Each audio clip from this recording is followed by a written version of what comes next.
Welcome to Science for Sleeping, where we tackle the universe's most profound mysteries and transform them into peaceful companions for your journey into rest. Tonight, we're asking a question that sounds absurd at first. Does time actually exist? But becomes more mysterious the deeper physics peers into reality's structure. If you're new here, you've found something rare. A place where the strangest questions become the gentlest explorations, where mind-bending concepts soothe rather than stimulate, where even the nature of time itself becomes a bedtime story. And if these journeys into science's frontiers help you unwind, if you find yourself returning to drift off to wonder and knowledge, please like this video and subscribe. Your support helps us continue exploring the universe's deepest questions in ways that calm rather than overwhelm, and we're grateful to be part of your nightly ritual. So settle in completely now, release every tension, let your breathing slow to its most natural rhythm. Tonight you'll discover why Einstein showed that time is not absolute, but relative. Different observers measure different durations between the same events depending on their motion and position in gravitational fields.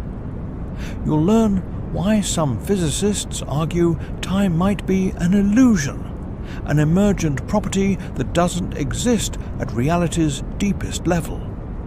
You'll explore how quantum mechanics treats time completely differently than it treats space, creating puzzles that still perplex the brightest minds.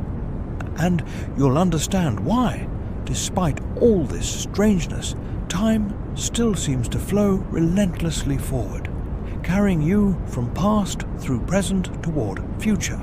This is the story of duration and change, of entropy and causality, of the mysterious arrow pointing from earlier to later. It's about how we measure something we don't fully understand, how we experience something that might not fundamentally exist, and how physics has revealed that time is far stranger than common sense ever imagined. Let's begin our gentle exploration of time, that most familiar yet most mysterious feature of existence. Section 1. Time as illusion. Why physics questions its reality. As your breath slows and deepens, consider something that seems absurdly obvious. Time exists. You experience it constantly. The flow from past to future, the duration between events, the irreversible progression of moments. Yet modern physics increasingly suggests that time, at least as we experience it, might not be fundamental to reality, but rather an emergent phenomenon, appearing only at macroscopic scales while being absent, or radically different at the deepest levels. Picture, as you rest, what physics tells us about reality's foundation. At the quantum level, the fundamental laws, Schrödinger's equation describing how quantum states evolve, are time-symmetric. Run them forward or backward, and they work equally well. There's no inherent arrow of time in quantum mechanics, no built-in distinction between past and future. The equations don't care which direction time flows. They describe relationships between states without preferring one temporal direction over another. Similarly, in general relativity, at the level of Einstein's field equations, time is just another dimension woven together with space into spacetime. The equations describe four-dimensional geometry without distinguishing past from future. They're time-symmetric. Solutions that work running forward work equally well running backward. The universe's fundamental laws seem not to privilege any temporal direction. As sleep approaches, consider what this means. If the deepest laws of physics are time-symmetric, where does the arrow of time come from? Why do we experience time flowing in one direction, past to future, when the equations governing reality don't prefer this direction? Why can we remember yesterday but not tomorrow? Why do eggs break but never spontaneously reassemble? Why does entropy increase, creating an irreversible direction in time when the underlying physics is reversible? This is called the arrow of time problem, and it suggests that time's apparent flow might be a higher-level phenomenon rather than a fundamental feature. Just as temperature emerges from molecular motion, individual molecules don't have temperature, but collections do. Perhaps time's flow emerges from some deeper reality where time, as we know it, doesn't exist. Some physicists propose that time is entirely emergent, appearing only when you have many particles whose collective behavior creates thermodynamics and entropy. In this view, a single particle or small system doesn't experience time in the way we do. Time emerges only in complex systems where entropy can increase, where there are enough degrees of freedom for irreversibility to appear statistically, even though each individual interaction is reversible.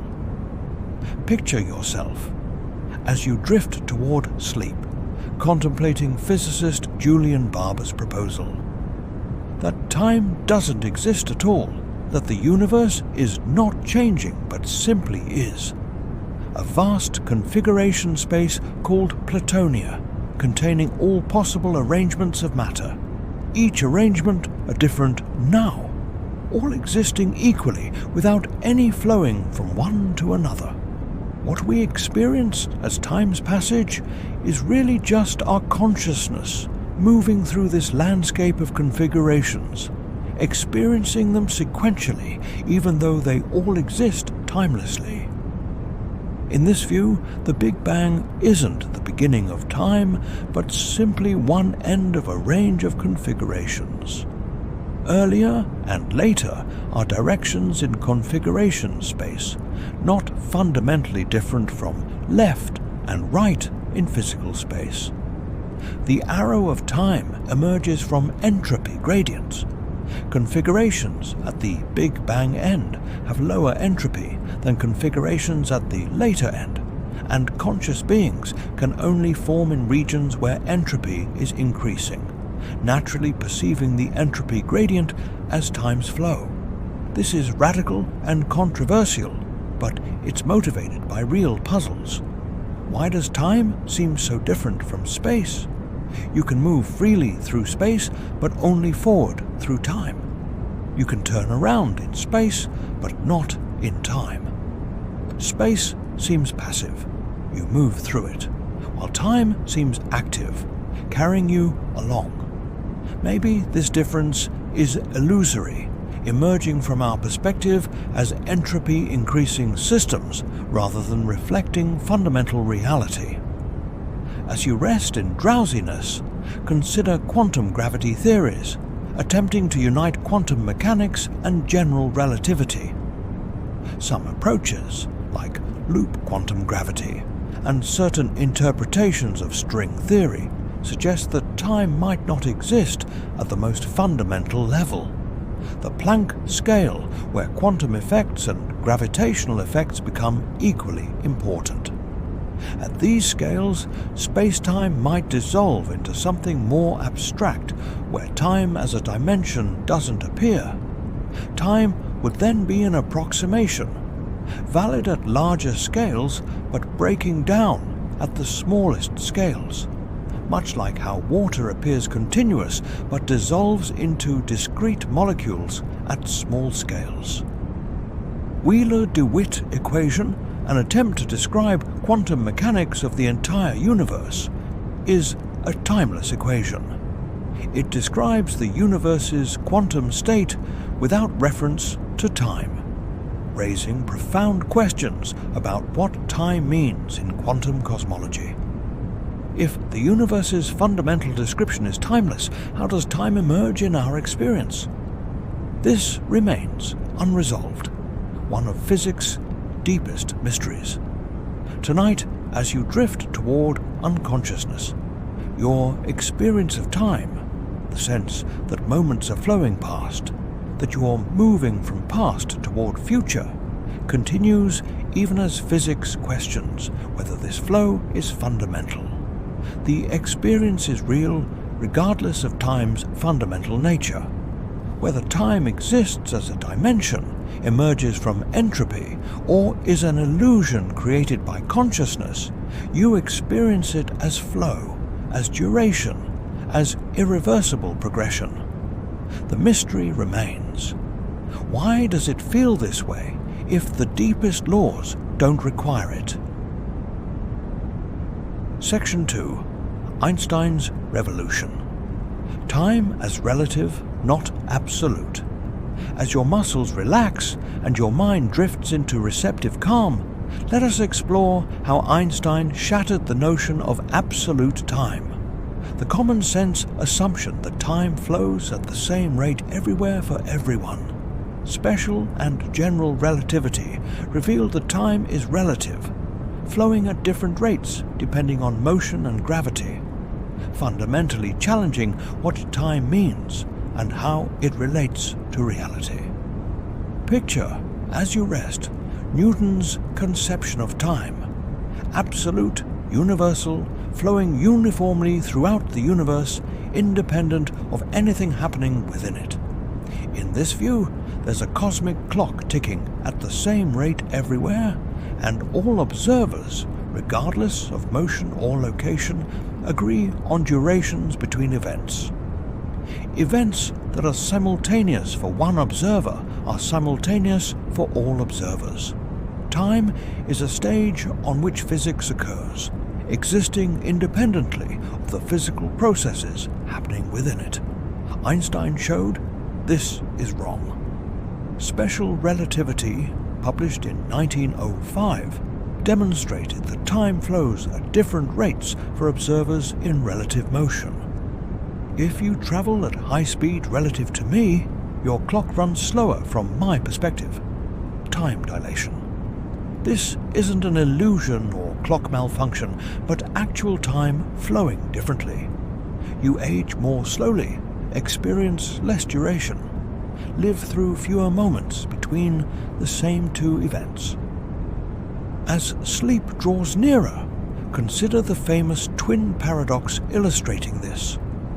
One twin travels in a spaceship at near light speed, while the other remains on Earth. When the traveling twin returns, they've aged less than the Earthbound twin, perhaps by years or decades, depending on speed and journey duration. This is real-time dilation, confirmed by countless experiments with atomic clocks on airplanes, particles in accelerators, and GPS satellites requiring relativistic corrections. Even stranger, simultaneity is relative. Events that occur at the same time for one observer occur at different times for an observer moving relative to the first. There's no absolute present moment extending across space. Now is observer-dependent. If we're in relative motion, my now and your now are different slices through space-time, including different events. What's happening right now on a distant star depends on the observer's reference frame.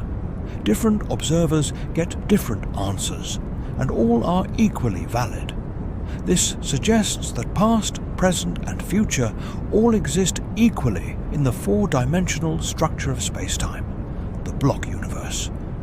Time is not flowing, but simply is, with all moments existing eternally at their respective locations in the time dimension.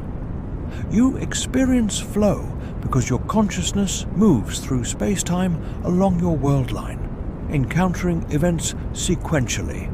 But the events themselves don't flow. They just exist at different temporal coordinates. Picture yourself, as you drift toward sleep, understanding general relativity's even stranger implications. Gravity doesn't just curve space, it curves time. Time flows more slowly in stronger gravitational fields. A clock on Earth's surface runs slower than a clock at high altitude. A clock near a black hole's event horizon nearly stops from a distant observer's perspective. Time dilation from gravity is as real as time dilation from motion, and both have been measured precisely.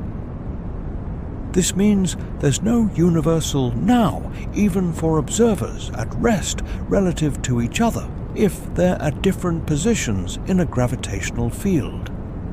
Your now on Earth's surface and an astronaut's now in orbit include slightly different sets of events, because time flows at different rates, at different gravitational potentials. The concept of absolute simultaneity dissolves completely in general relativity. Time becomes local, flexible, observer-dependent. GPS satellites demonstrate this reality. They orbit about 20,000 kilometers above Earth's surface, moving at about 14,000 kilometers per hour relative to ground observers. Special relativity predicts their clocks should run slow due to velocity, about 7 microseconds per day. But general relativity predicts their clocks should run fast due to weaker gravity, about 45 microseconds per day. The net effect is about 38 microseconds per day faster than ground clocks. Without correcting for these relativistic effects, GPS positioning would accumulate errors of several kilometers per day, making the system useless. As you rest in drowsiness, consider that time is not a universal background, but part of space-time's dynamic geometry.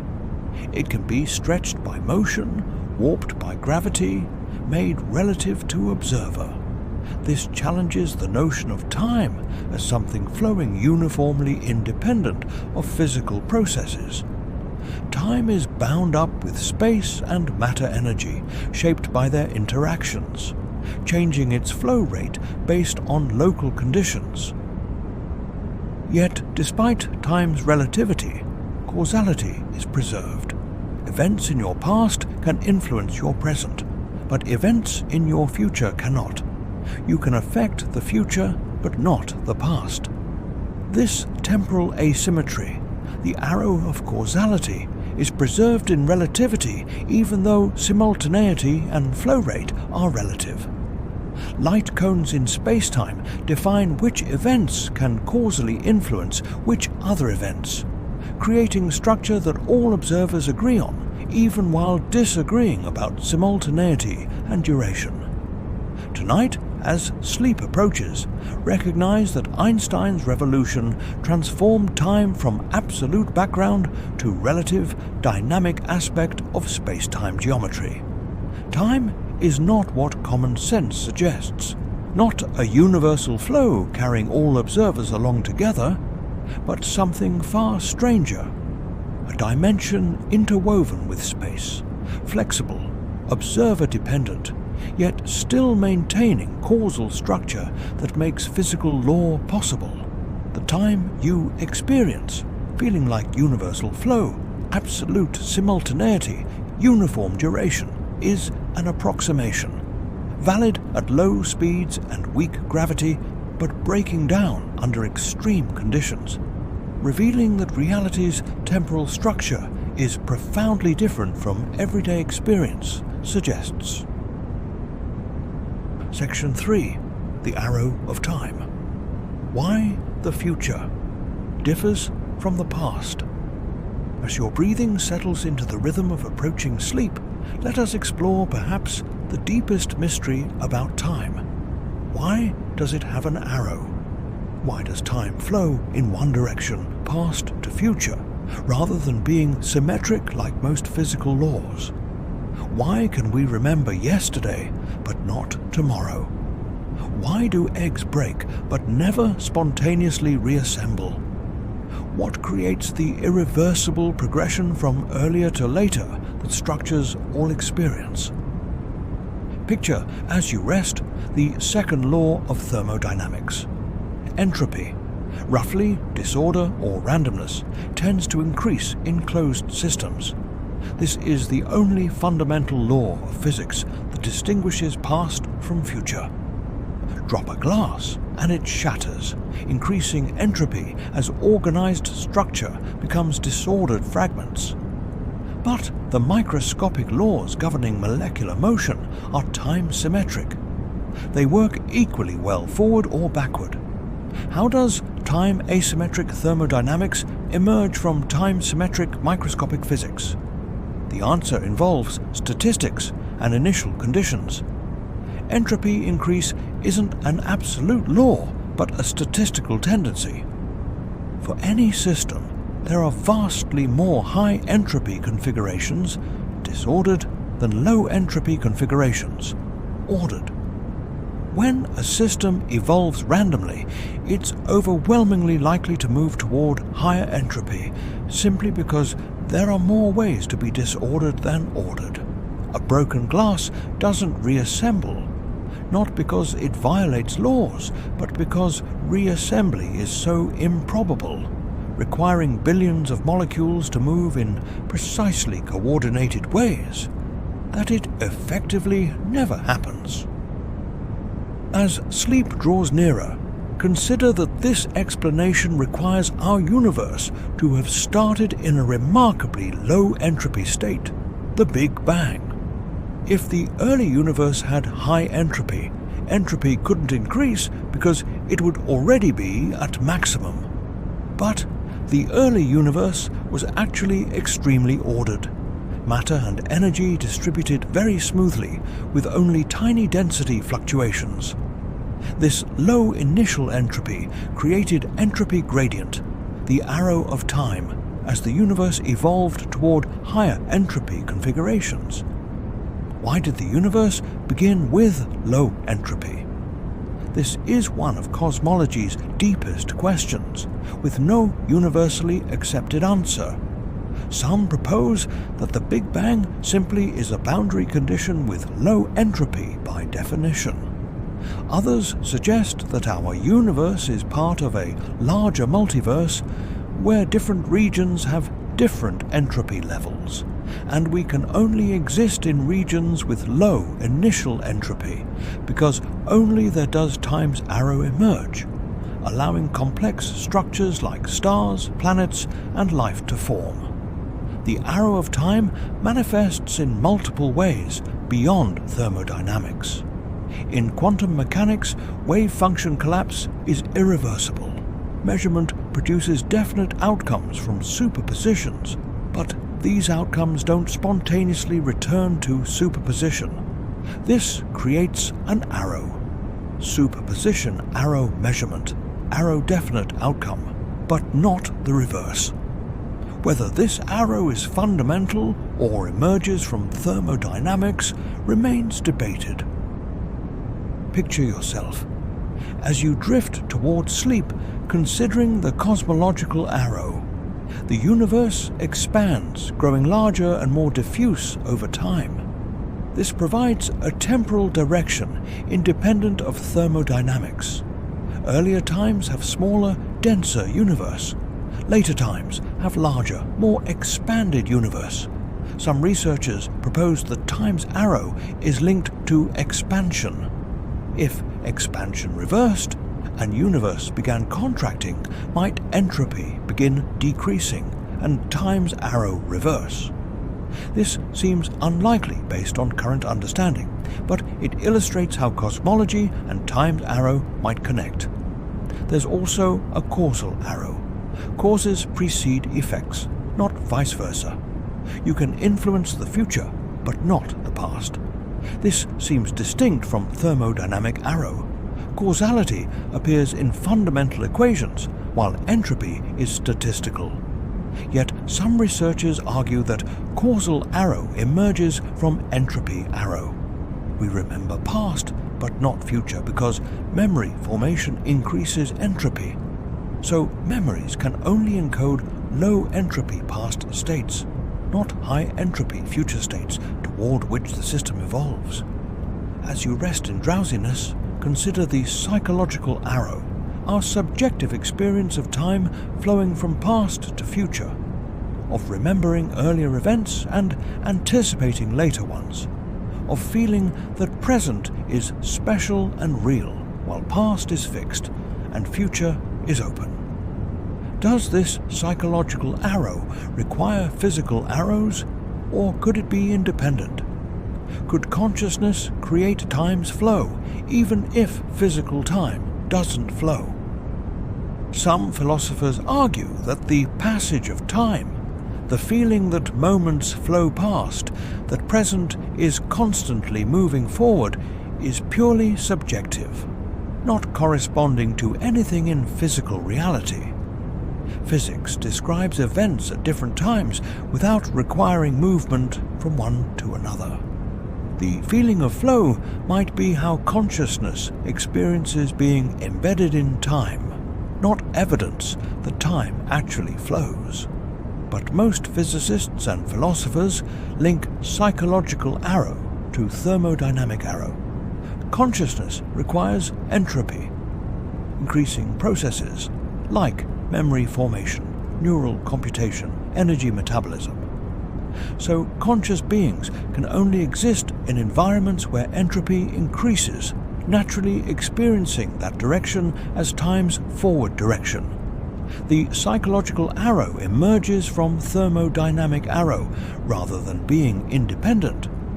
Tonight, as sleep approaches, recognize that time's arrow, the irreversible progression from past to future, is intimately connected to entropy, to the universe's low initial entropy, creating a gradient that structures all change, all causation, all memory, and all experience. The arrow is not fundamental to physics' deepest laws, but emerges from initial conditions and statistics. Yet it's real enough to determine the entire structure of experienced reality. Without entropy increase, there will be no meaningful distinction between past and future, no memory, no causation as we understand it, perhaps no consciousness. Time's arrow is what makes the universe interesting rather than static, what enables complex structure to form, what allows life and consciousness to exist and to wonder about time itself. Section 4. Time in quantum mechanics, where time gets really weird. As your body settles into deepening rest, let us venture into quantum mechanics, where time becomes even stranger than relativity suggests. While relativity treats time as a dimension woven with space, quantum mechanics treats time as fundamentally different from space, creating puzzles that still perplex physicists and suggesting that our understanding of time remains incomplete. Picture, as you drift towards sleep, how quantum mechanics treats position and time differently. In quantum theory, position is an operator, a mathematical object representing possible measurements, with particles existing in superpositions of different positions until measured. But time is not an operator, it's a parameter, a background against which quantum evolution occurs. You can measure a particle's position and get a quantum superposition, but you can't measure time in the same way. Time is what you measure positions at, not something you measure itself. This asymmetry between space and time in quantum mechanics is deeply puzzling. If space-time is unified in relativity, why does quantum mechanics treat space and time so differently? This tension between relativity, where space and time are unified, and quantum mechanics, where they're treated differently, is one reason we lack a complete theory of quantum gravity. The two frameworks seem incompatible in their treatment of time. As sleep draws nearer, consider quantum superposition and time. A quantum particle can exist in superposition of being in multiple places simultaneously. it's not at one place or another, but somehow at multiple places until measured. But can it exist in superposition of being at multiple times? This question leads to strange territories. Some interpretations suggest temporal superposition is possible in principle, but extraordinarily difficult to observe. Others argue time's special role prevents temporal superposition in the way spatial superposition occurs. The measurement problem in quantum mechanics also involves time peculiarly. Before measurement, a quantum system evolves deterministically according to Schrödinger's equation. Time evolution is smooth, continuous, reversible. But measurement causes wave function collapse, an instantaneous, discontinuous, irreversible change, producing a definite outcome from superposition. This collapse seems to violate time symmetry because it's irreversible. You can't uncollapse a wave function. Does collapse actually occur, or is it an artifact of incomplete description? Different interpretations offer different answers. Many worlds' interpretation eliminates collapse. All possible outcomes occur in branching universes, and wave function evolution is always smooth and reversible. In this view, time asymmetry of measurement is illusory, emerging from observers' perspective within one branch. Other interpretations accept collapse as real, introducing fundamental irreversibility into quantum mechanics. Picture yourself as you rest, considering quantum entanglement and time. When particles are entangled, measuring one instantly affects the other, regardless of distance. Einstein called this spooky action at a distance.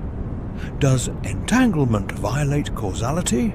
Could it enable communication faster than light, potentially allowing information to travel backward in time? The answer is no. Entanglement doesn't allow faster than light communication or time travel because measurement outcomes are random. You can't control what result you get when measuring one entangled particle. So you can't encode information to send to someone measuring the other particle. Entanglement correlates outcomes without allowing controllable signaling, preserving causality and preventing temporal paradoxes. But it reveals that quantum mechanics connects distant events in ways that seem non-local, challenging intuitions about how time and causality work. As you drift toward unconsciousness, consider attempts to quantize time, to make time discrete rather than continuous, composed of minimal time units rather than being infinitely divisible. At the Planck timescale, about 10 to the power of minus 43 seconds, quantum effects and gravitational effects become equally important, and our current theories break down. Some quantum gravity approaches suggest space-time itself becomes discrete at this scale, with minimal time intervals that cannot be subdivided. If time is discrete, what happens between ticks of this cosmic clock? Does between even make sense if time is quantized? How do we reconcile discrete time with continuous evolution described by quantum mechanics? These questions remain open, potentially requiring entirely new frameworks beyond current physics. The Wheeler-DeWitt equation mentioned earlier, describing quantum state of entire universe, is timeless, suggesting that time might not exist at the quantum gravity level.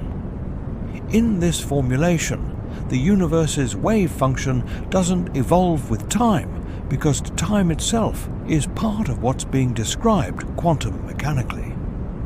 Time would then emerge somehow from timeless quantum reality, but exactly how remains mysterious. Some researchers explore quantum time, proposals that time itself is subject to quantum uncertainty and fluctuation at Planck scales, that asking when an event occurred at these scales is as meaningless as asking an electron's precise position. If time fluctuates quantum mechanically, causality becomes fuzzy at smallest scales, with events not having definite temporal ordering but only probabilistic temporal relationships. Tonight, as sleep claims you, recognize that quantum mechanics reveals time's strangeness extends beyond relativity's flexibility. Time is treated fundamentally differently from space in quantum theory, creating asymmetries and puzzles unresolved despite nearly a century since quantum mechanics formulation. The relationship between quantum mechanics and time, whether time is fundamental or emergent, whether it's continuous or discrete, whether it's subject to quantum uncertainty, remains frontier of physics, where our best theories reach their limits and deeper understanding awaits revolutionary insights that may transform how we conceive time, reality, and their relationship. Section 5. Living in Time. Why moments feel like they flow. As your muscles fully relax and sleep draws very near, let us end our journey by returning to experience. Why, despite all of physics' strangeness about time, do moments feel like they flow? Why does time seem to pass, carrying you from past through present toward future, even if the physics suggests this flow might be illusory or emergent rather than fundamental? Picture, as you rest, your subjective experience of time. You remember past events, yesterday's breakfast, last year's vacation, childhood memories stretching back through years. These memories seem arranged in order, creating a narrative of your life proceeding from earlier to later. You experience the present moment as special, as now, as the unique time when you actually exist and act, and you anticipate the future, tomorrow's plans, next year's goals, the eventual conclusion of your life, as open, undetermined, full of possibilities. This experience of temporal flow, of moving through time, of present constantly advancing, seems utterly real and immediate. Yet physics, especially the block universe view suggested by relativity, implies all moments exist equally, none more real or present than others. Your entire life, past, present, future, exists as a four-dimensional structure in space-time, with no objective flow, no moving present, just different events at different temporal coordinates, all equally real. So why the experience of flow? One answer involves memory and causality. You remember past but not future because memory formation is an entropy-increasing process. Memories are physical records, neural patterns encoding information about earlier states. Creating records increases entropy, so records can only encode past lower entropy states, not future higher entropy states toward which systems evolve. This asymmetry makes past feel different from future, fixed and knowable versus open and uncertain. As sleep finally approaches, consider that consciousness exists in time, embedded within physical processes that have temporal structure and directionality. Your thoughts occur in sequence, each neural state leading to the next, creating chains of causation that give consciousness narrative structure. You can't experience all moments simultaneously because consciousness is a process unfolding over time, not a state existing all at once. The flow you experience might be consciousness's sequential nature rather than time itself flowing. Some philosophers argue the flow of time is indeed real, that physics' mathematical descriptions miss something essential about temporal reality, that present truly is special, that becoming is real, that future doesn't exist yet, and past no longer exists. This presentist view conflicts with block universe implied by relativity. But maybe relativity describes time's mathematical structure without capturing its intrinsic flow, its qualitative nature as experienced. Others accept that flow is illusory, but argue this doesn't diminish its reality for conscious beings.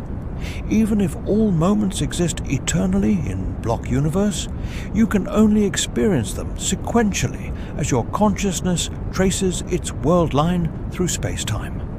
The flow is perspectival, real from inside temporal experience, even if absent from external physical description.